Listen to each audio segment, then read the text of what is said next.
विराज जाओ भाई, विराज जाओ। वाह,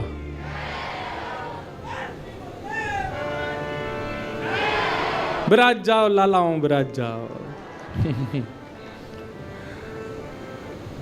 ऐसी भक्ति एक में जगती भई दिखी पहले दिना, अंतिम दिन तक ये हाल है जाए महाराज सवरे यूं ही बोलते रहो।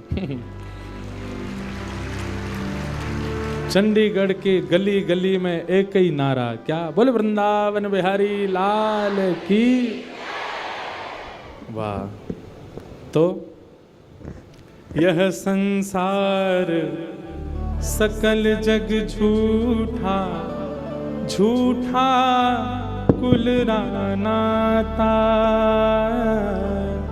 यह संसार सकल जग झूठा, झूठा कुल नाता।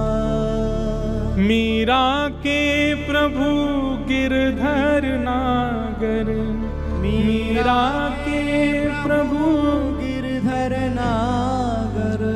हरि चरणा चितराचि गिरधर, जन्म मरण रासा थी गिरधर। जन्म मरण रासा। तो मीराबाई की सब विपरीत परिस्थिति थी, पर मीराबाई ने किसी का त्याग नहीं किया। जब किसी संत की आज्ञा हो गई तो सब छोड़ दिया। तो कथा जो है हमको कैसा बनाती है कि फिर संसार के अर्थ तो आएंगे जीवन में, लेकिन आपको अनुभव नहीं होगा उनका। अभी संसारी व्यक्ति का स्वरूप कैसा होता है कि दाल में नमक नहीं है तो वो एक ही रोटी खाएगा फिर। लेकिन आध्यात्मिक व्यक्ति का स्वरूप कैसा हो जाता है कि जैसा बना है इतना मिल जाए कि हमसे भजन ना छूटे, वो पा ही लेगा। आध्यात्मिक व्यक्ति व्यवस्थाएं नहीं देखता। फिर आध्यात्मिक व्यक्ति को यह लगता है कि चाहे जैसा हो ठीक है, सब में हम राम राम तो भज पाएंगे, हम ठाकुर जी को स्मरण तो कर पाएंगे, जैसी है ठीक है, हमको स्वीकार है। वर्सेटाइल बनाती है कथा आपको। और क्षमा कीजिएगा, ऐसे कथा सुन सुन के नहीं बन पा रहे हो तो आप कथा सुन नहीं रहे हो, टाइम वेस्ट करते हो आकर के। कथा सुन करके तो ऐसे हो जाओ सहज, चाहे जैसी स्थिति जैसी परिस्थिति, संसार में जैसे लोग, जीवन में जितने आर्त विपत्ति पीड़ा कष्ट, आप प्रसन्न ही रहो, आप अपने समभाव में रहो। कोई दिक्कत आपको दिखनी नहीं चाहिए, होनी नहीं चाहिए। और छोटी छोटी बात पर सिर चढ़ जाता है आपका। ठाकुर जी मन में विचार करेंगे जाते मैं कैसे मिलूं, जो नेक नेक सी बात पे तो या को मूड चढ़ जाए, और मेरो तो स्वभाव है खेलना, और मैंने कहीं जाके या तो नेक खेल कर दियो सोई रोने लगेगा। अब देखो गोविंद दास जी एक अष्ट सखाओं में एक सखा हुए गोविंद दास, देखो यहाँ अष्ट सखा भी बैठे हैं, पीछे दिख रहे हैं ना, ठाकुर जी के बगल में 1 2 3 4 सखा यहाँ बैठे हैं, 4 सखा इधर बैठे हैं। तो गोविंद दास जी एक गोविंद दास सखा हुए ठाकुर जी के। अब ऐसी लीला है कि पढ़े लिखे लोग तो इस लीला को सुनकर के बोलेंगे बताओ ऐसा भी होता है, पर वास्तविकता यही है। तो गोविंद दास जी ठाकुर जी उनके साथ खेलते थे। गुसाई जी तो आरती करते श्रीनाथ जी की, और सामने बैठे गोविंद दास को देख करके ठाकुर जी अपने सहन चलाते। गोविंद दास कहते डट जाओ आरती चल रही है अभी, और किसी दर्शनार्थी को नहीं दिखता था, बस गोविंद दास को दिख रहा है, सूरदास जी को दिख रहा है, चीत स्वामी जी को दिख रहा है, इन अष्ट सखाओं को ही दिखता था। महाराज ऐसी ऐसी लीला गोविंद दास जी के संग करते। गुसाई जी श्रृंगार कर रहे हैं ठाकुर जी का, तो श्रृंगार में मोतियों की लड़ पहना रहे हैं। अब गुसाई जी तो श्रृंगार करते करते इधर उधर कहीं गए, सामने बैठे गोविंद दास पद गा रहे हैं। आज ठाकुर जी की पीतांबर अति सोहे, गले में वैजंती माला अति सोहे, सिर पर मुकुट अति सोहे। ठाकुर जी यहाँ मोती उठा रहे हैं, और मोती उठा करके गोविंद दास पे मार रहे हैं। गोविंद दास के सिर पे महाराज गुम्माटा उठ गया। गुम्माटा समझते हैं, कभी कभी सिर में जोर से लग जाए तो ऐसे उठ जाता है ना, गोविंद दास का सिर में गुम्माटा उठ गया। तो गोविंद दास पद गाते गाते देखी ठाकुर जी मोती मार रहे हैं, ऊपर से ठाकुर जी ऐसे सींग दिखा रहे हैं। ये लीला गोविंद दास को दिख रही है, बाकियों को ठाकुर जी ऐसे ही दिख रहे हैं। गोविंद दास बोले अच्छा तो ये बताऊं, रुक जा। मोती उठा करके ठाकुर जी पे मारा। अब ठाकुर जी पे जैसे ही मारने लगे, इतने में गोसाई जी आया तो गोसाई जी में लग गया वो। गोसाई जी बोले, ए गोविंदा जी क्या कर रहे हो तू? हैं ठाकुर जी मोती मार रहे हो? गोविंद दास से हाथ धर के गए, देखो गुम्मा टोट गो मेरो, तुम्हारो लाला मारे तब कोई बात नहीं, या समझा लो पहले, बहुत मारे हमें। ऐसे ठाकुर जी लीला करते थे। गोसाई जी गोविंदास को हृदय से लगाते, गोविंदा तू कितना भाग्यशाली, लाला खेले तेरे संग में। दोपहर में हमारे ब्रजमंडल में सारे मंदिर बंद हो जाते हैं 12-1 बजे। उसका भाव ये कि ठाकुर जी गैया चराने गए हैं। अब तो दोपहर के समय जैसे ही मंदिर बंद होते, ठाकुर जी महाराज फेंटा कस के आ जाते, ए गोविंदा चल खेलवे चल रहे हैं। ठाकुर जी गोविंदास के संग खेलने जाते। एक दिन ठाकुर जी बोले, गोविंदा तू घोड़ा बन जा, मैं तेरे ऊपर बैठ के डोलूंगो। गोविंदास जी घोड़ा बन गए। घोड़ा बन के ठाकुर जी ऊपर बैठ गए और गोविंदास की 2 पौनी बना दी ऐसी, और 2 पौनी इनको ही ऐसे पकड़ पकड़ के ठाकुर जी चला रहे हैं। और ठाकुर जी तो खेलें भैया, कछु भी कर सकें। इसलिए भैया ज्यादा नखरेबाज यदि हो तो ये बात लिख लियो, ठाकुर जी ना मिलवे वारे आप हैं। नेक्से से नमक पे, मिर्ची पे, नींबू पे ये घर में अधर कर दियो महाराज, ऊधम मचा दियो, ऐसी नहीं चलो रात भर सोए नहीं। इतने अव्यवस्थित यदि हो तो यूं समझ लियो ठाकुर जी नहीं मिलेंगे आपको, क्योंकि ठाकुर जी तो व्यवस्था छीनते हैं, उल्टा करते हैं ठाकुर जी। गोविंदास के ऊपर बैठ गए और उसको चलाने लगे। अब चलते चलते गोविंदास रुक गए तो ठाकुर जी बोले, ए गोविंदा चल, ए मेरे घोड़ा चल। गोविंदास जी बोले, जय जय जय जय, नेक उतर जाओ। ठाकुर जी बोले, काय को? गोविंदास जी बोले, लघु शंका लगी है, नेक मुझे जानो है, नेक उतर जाओ। ठाकुर जी बोले, ऐसी बात कर रहे हो गोविंदा? हैं कोई घुड़सवार घोड़ा पे बैठ के घूमे और घोड़ा को लघु शंका आवे तो वो का यूं के, ओ भैया नेक उतर जा, मैं लघु शंका करके आऊं, फिर बैठी हो मेरे ऊपर। गोविंदास जी बोले, तो कहा आज्ञा? बोले, आज्ञा वो ये जो कह रहा हूं, जैसे घोड़ा बिना आज्ञा लिए अपने व्यक्ति को ऊपर बैठा के सब काम कर ले, वैसे तू कर ले। तो गोविंदास जी ऐसे घोड़ा बन करके चल रहे हैं, ठाकुर जी ऊपर बैठे हैं और सब कर आए काम। अब इतने में ही कोई व्यक्ति वहां से जा रहा था। अब उस व्यक्ति को ठाकुर जी नहीं दिख रहे हैं, उसको गोविंदास चलते चलते दिख रहे हैं। उसने जब देखा, अरे राम राम राम राम जी, गोविंदास जी क्या कर रहा है? हैं घोड़ा बन के चल रहा है, वस्त्रों में ही सब कर रहा है। वो दौड़ करके गया और गोसाई जी से जाके शिकायत कर दी। बोले, आप गोविंदास को इतना सिर पे चढ़ा रखा है, आप उसको ठाकुर जी के सामने बैठा देते हो, पद गाने की सेवा देते हो, आप इतनी उस पर अनुग्रह कृपा। भैया सुनो, ओ भैया पानी बांटवे वारे सुनो, जे पानी तब बटेगो जब भजन होएगो, कथा में पानी नहीं देनो कोई को। मैं वही भी तो प्यास लग रही है, मोते तो पूछी ना तुमने, जनता में बांट रहे हो। भाई देखो श्रोताओं, हमारी बात सुनो, कथा ऐसे सुनो जैसे व्यास जी कथा सुनाते, बिना फोन चलाए, बिना पानी पिए, बिना उबासी लिए, बिना इधर उधर हुए। एक चित्त आपको हम देखते रहते हैं। 3:30 बजे से बैठे हैं, कितने बज गए? 6:30। हमने पानी पिया। पानी पीने को मना नहीं है, पर जब भजन कीर्तन हो तब पियो, है ना। अब जिन जिन पर मिल गया वो डुकुस लो, पी लो और जिनको नहीं मिला वो पद का प्रतीक्षा करो, पद आवे तब ही पानी बांटनो है। ठीक है भैया, पानी वारे भैयाओं सबरे बैठ जाओ।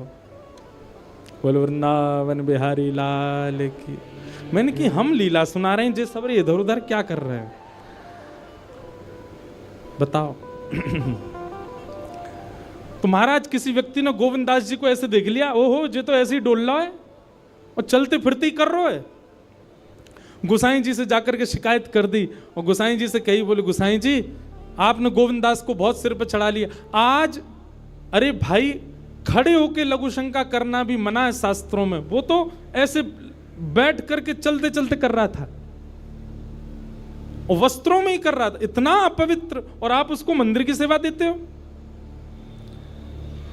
गोसाई जी को सुन करके अच्छा नहीं लगा। शाम को स्नान आदि करके दूसरे वस्त्र पहन करके गोविंदास आए। आकर के आपने गोसाई जी को प्रणाम किया तो गोसाई जी ने मुंह फेर लिया। तो गोविंदास बोले, जय जय, आप नाराज हो हमसे? गोसाई जी बोले, आप आचार विचार सब भूल चुके हैं अपना। आप इस प्रकार से आज कुछ कर रहे थे, मुझे लोगों ने बताया आकर के। गोविंदास जी बोले, आपकी बात है जाए तो मैं बोलूं? बोला, हाँ बोलो। बोले, मोते मत कहो, अपने लाला को समझाओ। जय हट करके बैठे, जय जिद करे, कहा करूं, कहां तक समझाऊं जाकू मैं? आज मुंह को घोड़ा बना लियो, और घोड़ा बना के मेरे दो पौनी बना के ऐसे ऐसे चला रहे मुँह। तब मैंने इनसे कहीं जय जनक उतर जाओ, मैंने एक लघुशंगा कर आऊं, स्नान कर आऊं, फिर बैठ जाइयो। तो मुझे बोले, घोड़ा कभी आज्ञा ले, तू तो मेरा घोड़ा है, ऐसे कर ले। इनकी आज्ञा सो मैंने कियो, मैंने अपनी इच्छा सो नहीं क्यों, नहीं मैं क्यों करूंगा ऐसा। गोविंदास जी की बात सुनकर के गोसाई विट्ठलनाथ जी इतने भावुक हो गए, इतने भावुक हो गए। उस दिन गोसाई जी ने नियम बना दिया, सबको बोल दिया, बोले सुनो, आज के बाद गोविंदास कुछ भी करे इसकी शिकायत हमसे मत करना। क्यों? गोविंदास अपनी इच्छा से कुछ नहीं करता, जय जय कराते हैं उससे, ठाकुर जी कराते हैं उससे, इसलिए गोविंदास की।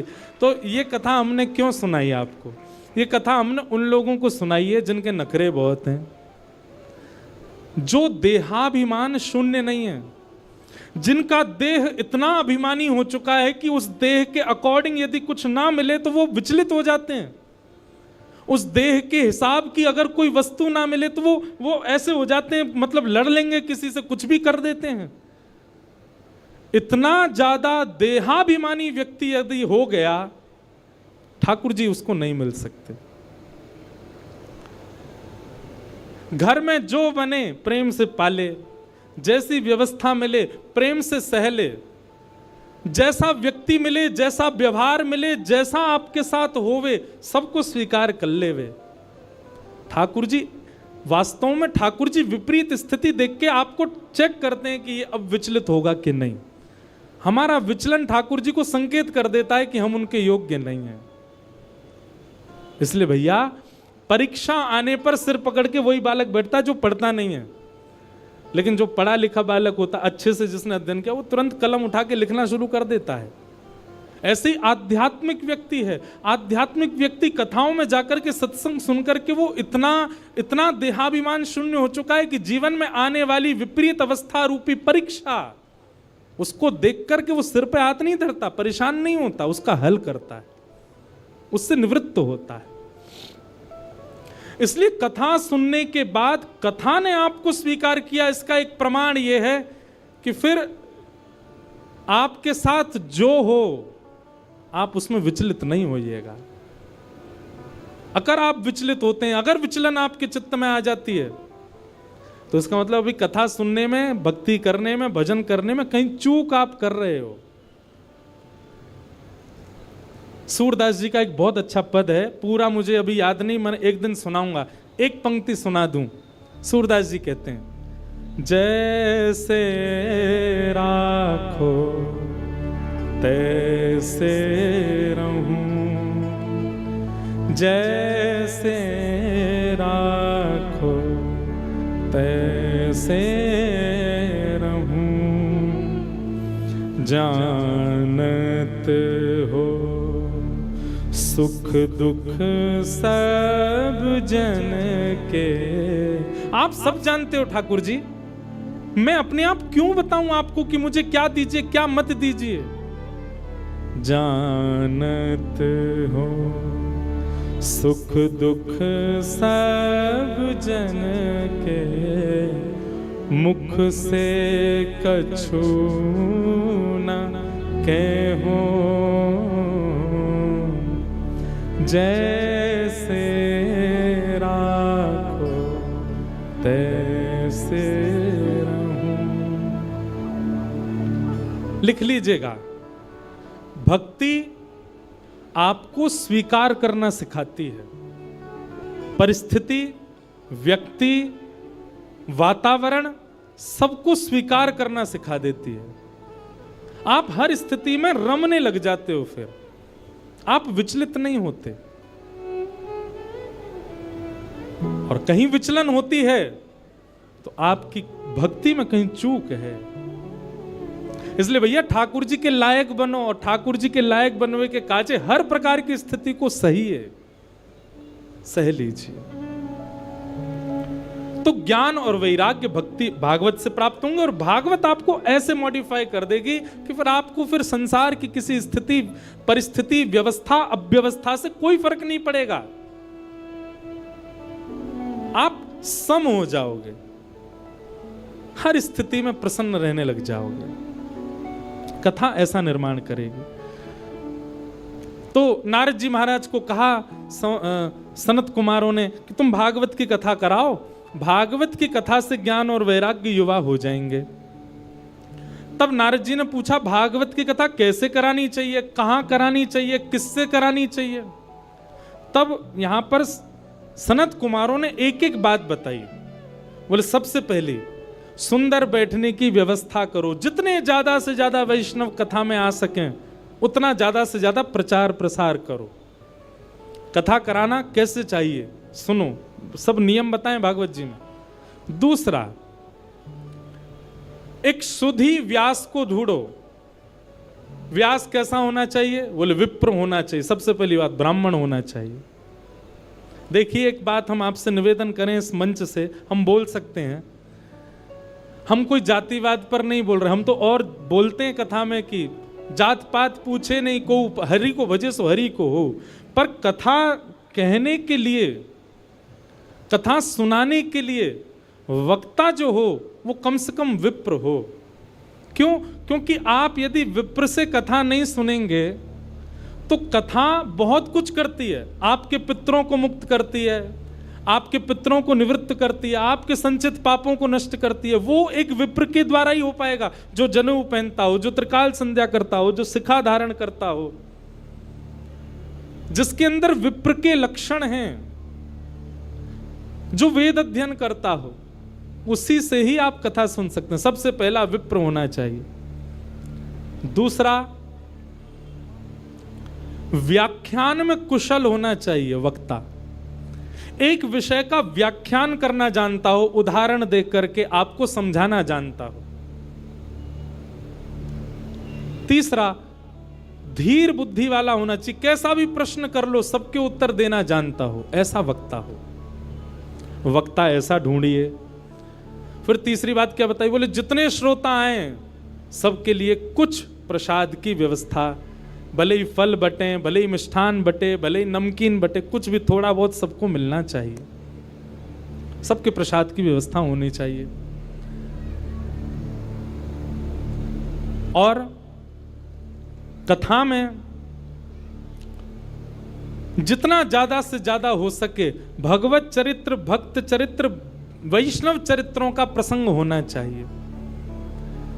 अब आदि आदि गुण और बताएं कि गंगा के समीप में कथा होनी चाहिए यदि श्रेष्ठ कथा हो। नहीं हो सके तो जहां आप रहते हैं वहां सुंदर स्थान ढूंढ, पर विशिष्ट कथा का नियम गंगा के तट पर, यमुना के तट पर, किसी भी सुंदर नदी के तट पर कथा का क्रम होना चाहिए। अब ये उस काल की बात है क्योंकि तब पंडाल नहीं होते थे। तब क्या होता था, गंगा के तट पर घने वृक्ष होते थे, तो वृक्षों के नीचे ही श्रोता बैठते थे, इसलिए गंगा तट को प्रधानता दी। आदि आदि ऐसे सब नियम बताए। फिर कथा सुनने वालों के नियम बताए। कथा सुनने वालों का नियम क्या है? सबसे पहला, वक्ता से पहले आकर के स्थान ग्रहण करें। दूसरा, आपस में चर्चा ना करें।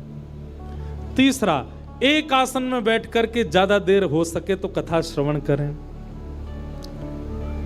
कभी यूं कभी यूं।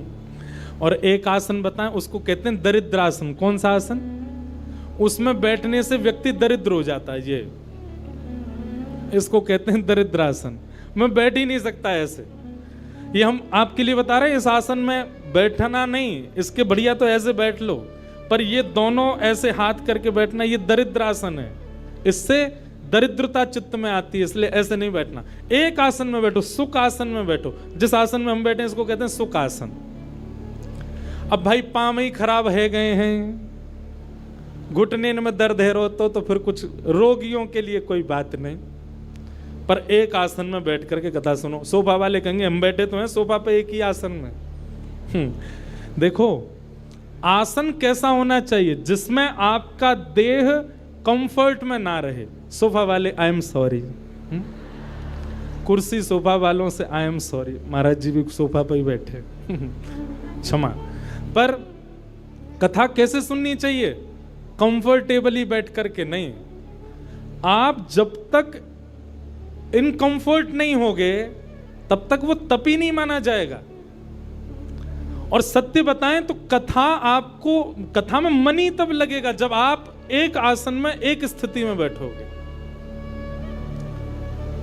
तो आसन शुद्ध होना चाहिए, वक्ता से पूर्व आ जाना चाहिए। वक्ता जब कहे कीर्तन करो तो सबको कीर्तन करना चाहिए। वक्ता जब बोले तब सबको शांत रहना चाहिए। दूसरी बात, तत्श्रृण्वन प्रपठन विचारण परो भक्त्या विमुच्चे नरः। कथा जो सुने उसको याद कर लेवे, घर जाकर के उसका मनन चिंतन करे। और तीसरा, मनन चिंतन करके तुरंत अपनी लाइफ में इंप्लीमेंट करे। आपने कथा सुनकर के केवल सुन लिया लेकिन उसको उतारा नहीं जीवन में, तो आपका श्रोता धर्म पूर्ण नहीं होगा। इस प्रकार से श्रोता को कथा सुननी चाहिए। आदि आदि सब भाव बताए गए, कथा कैसी सुननी चाहिए, कैसे सुनानी चाहिए, सब बातों को बताते हुए यहां पर फिर सनत कुमार कहते हैं, तावत् पापानि देहिस्मिन् निवसन्ति तपोधनाः यावन्न श्रूयते सम्यक् श्रीमद्भागवतम नरैः। बोले भैया आज कौन सा डे है? आज मंडे है, सोमवार है। हमारी कथा विश्राम कब होगी? रविवार को, संडे को। हम सबके जीवन में 7 ही दिन होते हैं। बहुत सावधानी से सुनिएगा सब लोग। आप सोमवार की कथा जब सुनते हैं, ये बात मैं नहीं कह रहा हूं, भागवत जी में लिखा है, आज सोमवार के दिन आप कथा सुन रहे हो तो आज के दिन की कथा सुनने से आपको फल क्या मिला कि आपके पूर्व के जीवन में जितने सोमवार जन्म से लेके अब तक निकल चुके हैं और उनमें हमसे जो भी पाप हुआ है वो आज की कथा सुनने से नष्ट हो जाएगा। कल की कथा आप सुनोगे, कल क्या है? मंगलवार। मंगलवार की कथा सुनो, जितने मंगलवार आ चुके जीवन में सबके पाप नष्ट हो जाएंगे। इस प्रकार करते करते जब रविवार की कथा आप सुनोगे विश्राम दिवस की, और कथा सुनते ही जैसे ही कथा विश्राम होगी आप क्या हो जाओगे? पूर्ण पवित्र। आपका अकाउंट क्या हो जाएगा? 0, सब खत्म। अब अगले सोमवार से आपका नया जीवन शुरू है। आपके पूर्व के सारे पाप शून्य हो चुके हैं। लेकिन अब एक बात और सुनो, यह भी कब होता है? ऐसे तो कोई भी आके बैठ जाए कथा में, दिन भर चोर चोरी करे, शाम को कथा में आके सुन ले कथा। चलो आज का खाता तो खत्म हो गया, पुलिस पकड़ के ले, बोल मुझे पकड़ नहीं सकते, अब व्यास जी ने मना किया, मेरे सारे पाप नष्ट हो गए, आज कथा सुनी आया मैं। सुबह चोरी करी थी पर कथा सुन ली, फिर मैंने सब शून्य हो गया। ऐसा नहीं, आप कथा में संकल्पित होकर के बैठिए। भागवत जी से निवेदन कीजिए, हे भागवत जी, हम 7 दिन के लिए आपकी शरण में आए हैं। हे शब्द रूपी श्री कृष्ण, हम 7 दिन के लिए आपकी शरण में आए हैं। आप कृपा करके इन 7 दिनों में हमसे पूर्व में जो भी अपराध बन गया है उन सबको आप समाप्त कर दीजिए। हम आपको वचन देते हैं संकल्प लेकर के कि हम जीवन में दोबारा ये गलती नहीं दोहराएंगे, तब आप पाप निवृत्त होगे। अच्छा, उसमें शर्त एक और होती है। भागवत जी ने 7 दिन में आपको पवित्र कर दिया और कहीं आपने 7 दिन बाद उन चीजों को पुनः दोहराया। जैसे आप तंबाकू खाते थे, सिगरेट पीते थे, नशा करते थे, जो भी करते थे, आपने संकल्प लिया भागवत जी हमने पूर्व में जो जो किया उन सबको आप समाप्त कर दो, हम वचन देते हैं अब नहीं करेंगे। तो भागवत जी आपको पवित्र कर देंगे 7 दिन में। लेकिन 7 दिन बाद जीवन में फिर कभी आपने वो क्रिया की तो फिर जितनी आपकी नष्ट हुई है मल्टीप्लाई इनटू 1000 होकर के दोबारा लग जाएगी। 1000 गुना ज्यादा होकर के आपको वह पाप पुनः लग जाएगा। इसलिए भैया, जो अपने व्यसन नहीं छोड़ सकते, हम मंच से कह रहे हैं कल से कथा में आप नहीं आइएगा, क्योंकि आप उस व्यसन को नहीं छोड़ पा रहे हैं और कथा आप सुन रहे हैं, क्या फायदा? मल्टीप्लाई इनटू 1000 हो जाएगा और ज्यादा आपको पाप लग जाएगा। इसलिए कथा सुनने की सामर्थ्य वही लोग रखिएगा जो पुनः संकल्पित हो जाते हैं कि हम नहीं करेंगे। 2-4 लोग मुझे उठते से दिखाई दिए, नहीं बेचारे वो किसी को ढूंढ रहे फोन पे। मुझे लगा कि 2-4 लोग उठ रहे हैं, इसका मतलब ये सोच रहे होंगे कि यार गलत फंस गए हम तो, खतना में हम तो छोड़ ही नहीं सकते अपना व्यसन, और ये व्यास जी तो यहाँ तो पूरी कसम बसम खिला रहे हैं। भैया हमारी एक बात सुनो, संबंध किसको कहते हैं? जहां पर एक व्यक्ति अपने दूसरे प्रेमी के लिए स्वयं को बदलता है। कथा हम लोग ठाकुर जी से संबंध बनाने के लिए सुनते हैं, तो क्या हम इतना नहीं बदल सकते कि जो हमारे बुरे कर्म हैं, जो हम गलत क्रिया करते हैं, और विशेष रूप से सुनिए ध्यान से पंजाब के हमारे युवा भाई बहन, वैसे तो यहाँ सब अच्छे ही बैठे हैं, पर आपके जो मित्र आदि हैं बहुत व्यसन में पड़े हुए हैं। पंजाब सबसे समृद्ध प्रांत है भारत का। जैसे शरीर में सारे पार्ट्स आपके ठीक हैं, पर माइंड खराब हो जाए तो सबको खराब करने की सामर्थ्य केवल माइंड में है। ठीक वैसे ही भारत के अनेक प्रांत हैं, पर भारत का सबसे समृद्ध प्रांत पंजाब है। इसका मतलब भारत की बहुत सी इकोनॉमी पंजाब के लोगों से चलती है। बिजनेस में देख लो, इंडस्ट्री में देख लो, गायकी में देखो, हर जगह पंजाबी आगे हैं। यहां के लोग ही अपना खान पान और व्यसन नहीं छोड़ेंगे तो पूरे भारत पर उसका इंपैक्ट पड़ेगा। इसलिए हमारी युवाओं से प्रार्थना, जो जो कथा में बैठे हैं अपने अपने सखा सखीन को पकड़ के लाओ कथा में और उनको सुनवाओ, और जब कथा सुन लेना वो पूरी 7 दिन, तब उनको ये वाली बात बताना, बोले अब तेने अगर पाप किया तो 1000 मल्टीप्लाई हो जाएगा। पहले ही बता दी तो डर के मारे आएगा ही नहीं, वो कह देगा वायरल हो गया, मैं नहीं आ सकता। तो कथा आपको पवित्र करेगी। तावत पापानि देहेस्मिन्, पाप तब तक आपके शरीर में रहेगा जब तक आप कथा पंडाल में नहीं आए। कथा पंडाल में आती पाप सारे भाग जाते हैं, पर कब? जब श्रोता संकल्पित हो जाता है। ऐसी भागवत की कथा के बारे में बताया। और इस प्रकार अब ये कथा भक्ति ज्ञान वैराग्य की पुष्टता के लिए हो रही थी। तभी उस सभा में भक्ति महारानी अपने दोनों पुत्र के साथ आ गई, और दोनों पुत्र जो कि वृद्ध हो चुके, कथा में आते ही नवीन एव स्वरूपनी, नया स्वरूप हो गया, पकी हुई दाढ़ी बिल्कुल चली गई, बिल्कुल युवा हो गए दोनों। ज्ञान और वैराग्य भक्ति महारानी देख करके नृत्य करने लगे। भक्ति सुतौ तौ तरणौ गृहीत्वा प्रेमैक रूपा सहसा विरासीत्, श्री कृष्ण गोविंद हरे मुरारे नाथेति नामानि मुहुर्वदन्ति। भक्ति ज्ञान वैराग्य दोनों तीनों नृत्य करने लगे, युवावस्था में आ गए, और कहा महाराज बड़ी कृपा, इस कथा ने वो कर दिया जो कोई नहीं कर पाया। ज्ञान वैराग्य जो वृद्ध हो चुके थे दोनों युवा हो गए। भक्ति अपने युवा पुत्रों को देख करके प्रसन्न हो गई। तो भागवत जी क्या करती हैं? भक्ति ज्ञान वैराग्य को चित्त में युवा करती हैं, उनको वो सोए हुए हैं उनको जगा देती हैं। कई बार कथा सुनने के बाद ऐसा भी हो सकता है कि 7 दिन में आपको इतना वैराग्य हो जाए कि आप घर वालों से कहो हम तो महाराज जी के संग ही जा रहे हैं, हमको नहीं रहना चंडीगढ़ में। वैराग्य आ गया है चित्त में, अब नहीं रहना हमको, महाराज जी की सारी लिस्ट आ गई, कथा की पीछे ही चल देंगे इनके। ऐसा वैराग्य आपको आ सकता है, पर वो वैराग्य नहीं है। वैराग्य किसको कहते हैं? सबके बीच में रहो, और बीच में रहते हुए भी किसी को भी अपने ऊपर हावी मत होने दो। 56 भोग आपके सामने है, पर आपकी जीव में पानी ना आवे, ये वैराग्य है। असंख्य सुंदरी नारियां आपके सामने, पर आप अपने ऊपर वश करके बैठे हो, ये वैराग्य है।